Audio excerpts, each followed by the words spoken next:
After we divorced, my best friend said she loved me. How I struggled to preserve our friendship amid military demands.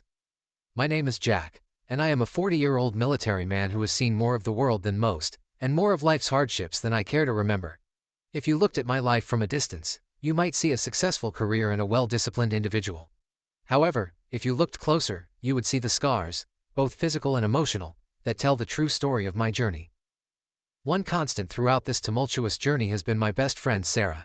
Our bond, forged in the fires of youthful ambition and tempered by the trials of adult life, has been a source of strength and solace for both of us. Syre and I met during our freshman year at college, back when the world seemed full of endless possibilities and our biggest concerns were passing exams and finding the best coffee on campus. She was an aspiring writer, her head always buried in a book or her fingers flying across the keys of her laptop as she crafted stories that were as vibrant and full of life as she was. I, on the other hand, was a latecomer to the military dream, still weighing my options and trying to soak up as much civilian life as I could before committing to a career that would take me far from the familiar. Our friendship began in the most unremarkable way. Seated next to each other in an early morning psychology class that neither of us particularly enjoyed. We bonded over our shared disdain for the ungodly hour and our mutual need for black coffee to kickstart our brains. From there, our friendship blossomed. We became inseparable, spending countless hours studying together, attending parties, and sharing our deepest fears and ambitions.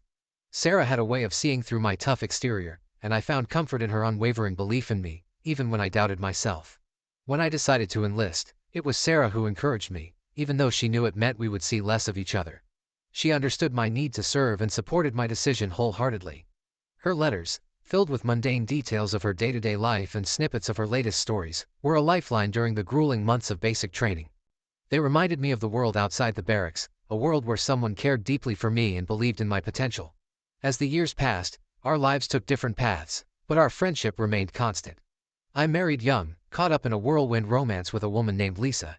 Lisa was vibrant, adventurous, and seemed to understand the demands of a military life better than anyone else I'd met. We met through mutual friends, and our connection was immediate. We were drawn to each other's intensity and the promise of adventure. Lisa and I didn't have children, partly due to the uncertainty and instability of my military career. We both agreed early on that bringing a child into such a tumultuous lifestyle wasn't fair.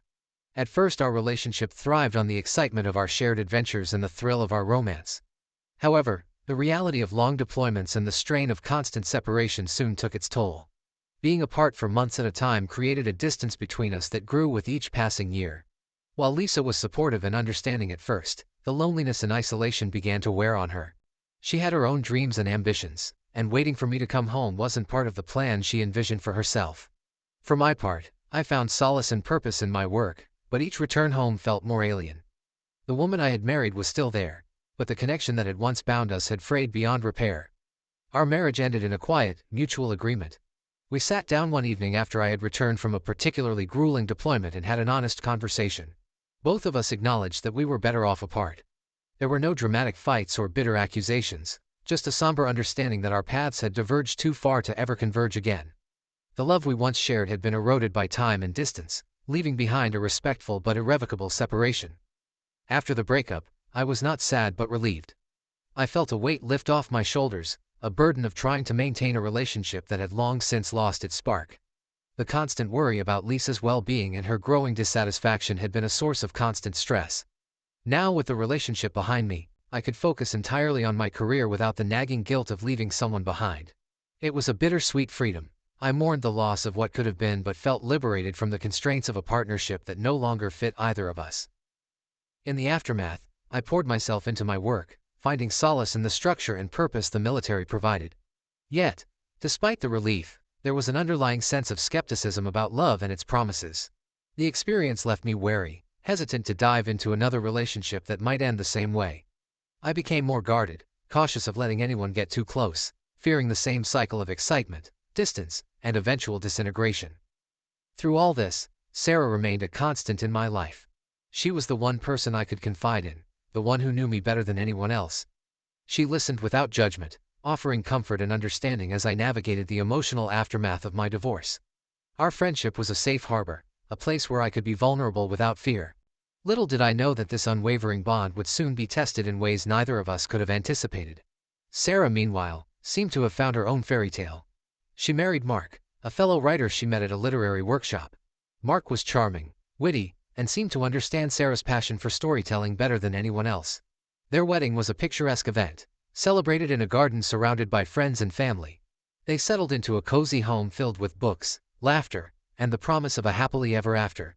They had 3 beautiful children, and their life seemed like the perfect story Sarah had always dreamed of writing. But as the years went by, the cracks in their perfect facade began to show. It started subtly, with Mark's criticisms about Sarah's writing and parenting choices. He would dismiss her stories as trivial and question her decisions with the children, undermining her confidence at every turn. His charming exterior masked a cruel and controlling nature that slowly eroded Sarah's spirit.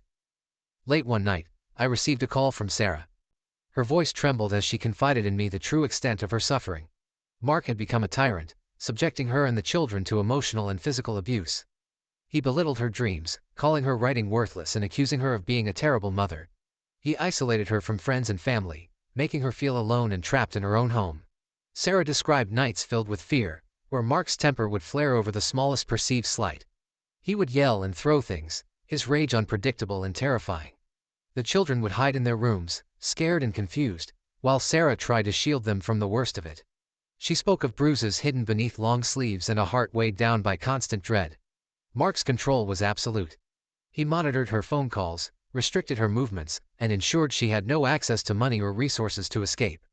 The breaking point came when Mark's abuse escalated to a physical assault that left Sarah with a broken rib and a resolve to protect her children at all costs. She described the night she gathered the courage to leave, sneaking out in the dead of night with her kids, a few essential belongings, and the hope of finding safety. She found refuge in a shelter for abused women, where she finally felt a semblance of security. The divorce that followed was a brutal and painful process. Mark fought for custody, using every tactic to intimidate and manipulate Sarah. The legal battles were long and exhausting, draining her both financially and emotionally. Despite the scars, both visible and hidden, Sarah emerged from the ordeal determined to rebuild her life for the sake of her children. As she told me her story, I felt a deep sorrow for her. Sarah had always been strong and resilient, but this experience had left her vulnerable and broken. I remembered the vibrant, passionate woman I had fallen for in college, and it pained me to see her so worn down. My heart ached for her and her children, who had endured so much pain at the hands of a man who should have cherished them. Sarah's depression was palpable. She spoke of sleepless nights, haunted by memories of Mark's cruelty, and days where the weight of it all seemed too much to bear. Her once bright eyes were now shadowed with sadness, and the spark of creativity that had defined her seemed dimmed. She expressed a profound loneliness, a need for love and support from those around her. She felt lost and overwhelmed, struggling to navigate a new reality without the safety net of her former life. I found myself feeling not just sorry for Sarah, but a deep sense of responsibility and a renewed surge of the feelings I had once harbored for her. She needed more than just a friend. She needed someone who could offer her the love and security that had been so cruelly stripped away. I wanted to be that person for her, to help her heal and rebuild her life, but the complexities of our situations made it difficult. Sarah's story reignited a protectiveness within me. I wanted to be there for her, to provide the emotional support she so desperately needed. I felt a fierce determination to help her find her way back to the vibrant, strong woman she had once been. Yet the constraints of my military life and her obligations as a mother made the path ahead uncertain and fraught with challenges. As I sat in my quarters, reflecting on everything Sarah had endured, I knew that our bond was more important than ever. She needed to know she wasn't alone, that someone cared deeply for her and her children. I vowed to support her in any way I could, even if it meant putting my own feelings aside. Sarah deserved happiness and love, and I was determined to help her find it, no matter how long it took or how difficult the journey might be. The day I received Sarah's call, detailing the horrific reality of her marriage and subsequent divorce, I knew I had to see her. It was impossible to offer her the support she needed over the phone. I needed to be there, in person, to provide any comfort and strength I could.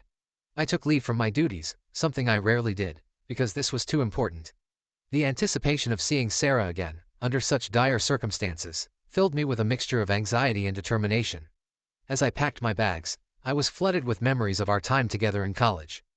I remembered the countless nights we stayed up talking, the coffee dates, and the unspoken bond that had always existed between us. I was anxious about seeing her, knowing the pain she had endured and the scars it had left. Yet I was also filled with a sense of purpose. Sarah needed me, and I was determined to be there for her.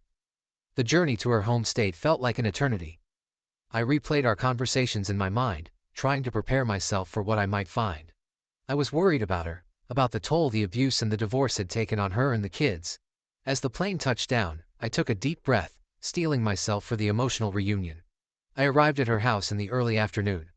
It was a modest, cozy place, much like the home she had described to me in her letters and phone calls. As I approached the door, my heart raced. I rang the bell, and within moments, the door swung open. There she stood, Syre, looking both familiar and heartbreakingly different. She looked tired, worn down by the struggles she had faced. Her once vibrant eyes were now shadowed with a sadness that cut me to the core. Yet, there was still a spark of the Syre I knew. The strength and resilience that had always defined her. Her hair was pulled back in a simple ponytail, and she wore a casual outfit, but there was an elegance to her that no amount of hardship could diminish. "Jack," she said, her voice a mix of relief and emotion. We stood there for a moment, just taking each other in, before she stepped forward and wrapped her arms around me. I held her tightly, feeling the weight of everything she had been through and the way she clung to me. We spent the first few hours catching up, easing into more lighthearted topics. We reminisced about our college days, laughing at old memories and the silly things we used to do. It was comforting to slip back into that familiar rhythm, to remember the carefree days when our biggest concerns were exams and weekend plans. But as the day turned into evening, the conversation naturally shifted to more serious topics. Syre opened up about the extent of the abuse she had endured. She told me about the nights filled with fear, the constant belittlement, and the physical violence that had become a part of her daily life. Her voice trembled as she recounted these experiences, and I could see the pain etched into her features. "I felt so trapped, Jack," she said, tears welling up in her eyes. "There were days when I thought I wouldn't make it through. But I had to stay strong for the kids. They needed me." I listened, my heart breaking for her. I wanted to reach out and hold her, to take away all her pain, but I knew there was only so much I could do. Still, being there, listening, and offering my support felt like a small step in the right direction. Over the next few days, we fell into a comfortable routine. We would spend the mornings talking, sharing coffee, and helping her with whatever tasks needed to be done around the house. Afternoons were spent with her kids, who were slowly starting to open up to me. Evenings were a time for reflection, where Syre and I would sit on her porch, talking about everything and nothing, enjoying the peace of each other's company. It was during one of these quiet evenings that the atmosphere began to shift. We had been talking about our college days, laughing at some of the antics we got up to, when Syre's expression grew more serious. She looked down at her hands, fidgeting slightly, and I could sense there was something she wanted to say but was struggling to find the words. "Jack," she began, her voice hesitant. "There's something I need to tell you." I turned to her, giving her my full attention. "What is it, Syre?" She took a deep breath, her eyes meeting mine with a mix of hope and fear. "I love you, Jack. I always have."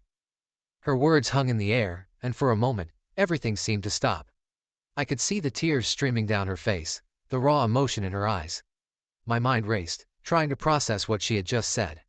In another life, under different circumstances, her confession might have been the beginning of a beautiful new chapter. But the reality of our situations made things far more complicated. "Syre," I said softly, reaching out to take her hand.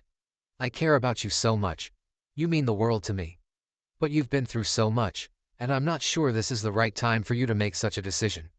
She looked at me, a mixture of desperation and longing in her eyes. "I know it's a lot, Jack. But I've never been more certain of anything. You've always been there for me, and I can't imagine my life without you." I squeezed her hand gently. "I understand, but you need to take time to heal. You've been hurt so badly, and I don't want you to make a decision based on your need for comfort right now. You deserve more than that. You deserve a relationship that's built on more than just the aftermath of pain." She nodded slowly, tears still falling. "I just don't want to be alone. I need someone to be there for me, to protect me." "I will always be here for you, Syre," I promised. "But we need to take this slow. Let's focus on helping you and the kids heal first. We can talk about us when you're in a better place." She looked at me for a long moment, then nodded again, a hint of a smile breaking through her tears. "Okay, Jack. I trust you." We sat there for a while longer, holding hands and watching the stars come out. The tension that had built up over the past few days seemed to dissipate, replaced by a sense of understanding and mutual respect. We knew that the road ahead would be difficult, but we also knew that we would face it together, no matter what. As my visit drew to a close, the reality of our separation began to set in. We spent our last day together trying to make the most of our time, but there was an unspoken sadness between us. When it was finally time for me to leave, we stood on her porch, holding each other tightly. "Take care of yourself, Sarah," I said, my voice thick with emotion. "And take care of those kids. You're stronger than you know." She nodded, tears in her eyes. "I will, Jack, and you take care of yourself too. Come back to us when you can." "I will," I promised, pulling her into one last hug. "I'll be in touch. We'll get through this, I promise." As I walked away, I felt a mix of emotions: sadness, hope, and a determination to do whatever I could to support Sarah from afar. Our friendship had always been a source of strength for both of us, and I knew that no matter what the future held, we would find a way to navigate it together. The journey ahead was uncertain, but with Sarah in my life, I knew I could face whatever came next. Returning to my base, I found myself consumed by thoughts of Sarah and the impossible situation we found ourselves in. The days were long and filled with routine duties, but my mind was constantly drifting back to the moments we shared during my visit. The sound of her laughter, the touch of her hand, and the weight of her confession played on a loop in my head. I had hoped that seeing her would bring clarity, but instead, it had only intensified my confusion and worry. Our conversations, once easy and light, became strained as we navigated the new dynamic between us. In the past, we had been able to talk about anything and everything without hesitation. Now every word felt loaded with unspoken emotions and unresolved issues. I could sense the tension in her voice during our phone calls, and I knew she felt the same from my end. I tried to explain the complexities of my life to her, hoping she would understand the barriers that stood between us. "Sarah, my life is unpredictable," I told her one evening, pacing the small confines of my quarters. "The constant relocations, the secrecy of my missions, and the ever-present danger. It's not a life I would wish on anyone, especially not someone I care about as much as I care about you." She listened quietly, her silence a stark contrast to the lively exchanges we once had. "I understand, Jack," she said finally, her voice soft. "But at least I'd get to see you a bit, and if it was for even a year or two, I'd be okay." Her words broke my heart because I knew she was speaking from a place of deep loneliness and a desperate need for safety and love. She had endured so much, and I wanted nothing more than to be the one to make it all better. But I knew, deep down, that I couldn't provide the stability and security she and her children needed. "Sarah, you deserve more than I can offer," I said, struggling to keep my emotions in check. "You need someone who can be there for you and the kids, someone who can provide the kind of stability you all need." "But I don't care about stability right now, Jack," she replied, her voice rising with frustration. "I just want to feel safe and loved. I just want to be with you." The desperation in her voice was palpable, and it tore at my heart. I wanted to tell her that I felt the same, that I wished for nothing more than to be with her. But the reality of our situations made that impossible. I couldn't ask her to live a life of uncertainty and fear, constantly wondering where I was and if I would come back. As the days turned into weeks, our communications dwindled to quick "how are you" messages, neither of us knowing how to bridge the gap that had formed between us. The easy rapport we once had was replaced by a strained politeness, and every conversation felt like walking on eggshells. We both avoided the elephant in the room, the unspoken feelings that had complicated our friendship. The distance, both physical and emotional, grew, and I feared that I was losing my best friend. The woman who had pulled me out of some of my darkest moments was now the source of my greatest inner turmoil. I missed the simplicity of our old conversations, the way we could talk for hours about everything and nothing. Now, every interaction was tinged with the weight of what we weren't saying. In the quiet moments, when I was alone in my quarters, I would replay our conversations in my mind, trying to find a way to make things right. I knew she was struggling too, dealing with the aftermath of her divorce and trying to rebuild her life for the sake of her children. I wanted to be there for her, to support her in any way I could, but the limitations of my career made that almost impossible. The guilt of not being able to give her what she needed weighed heavily on me. I had always been the one she could rely on, the one who was there for her no matter what. Now, I felt like I was failing her when she needed me the most. It was a cruel twist of fate that the one time she needed me to be present and stable, I was more transient and unpredictable than ever. I began to fear that our friendship might not survive this test. The thought of losing Sarah, the one person who truly understood me, was almost too much to bear. She had been my anchor through so many storms, and now I felt adrift without her. I clung to the hope that we would find a way to navigate this new terrain, but with each passing day, that hope seemed to slip further away. One evening, after a particularly grueling day, I sat down to write her a letter. I poured my heart into it, trying to explain how much she meant to me and how desperately I wanted to find a way to be there for her. I told her about the guilt and the fear, the longing and the hope. But as I read it over, I realized that words alone wouldn't be enough to bridge the gap between us. The complexities of our lives required more than heartfelt letters and late-night phone calls. Despite the challenges, I knew I couldn't give up on our friendship. Syre was too important to me.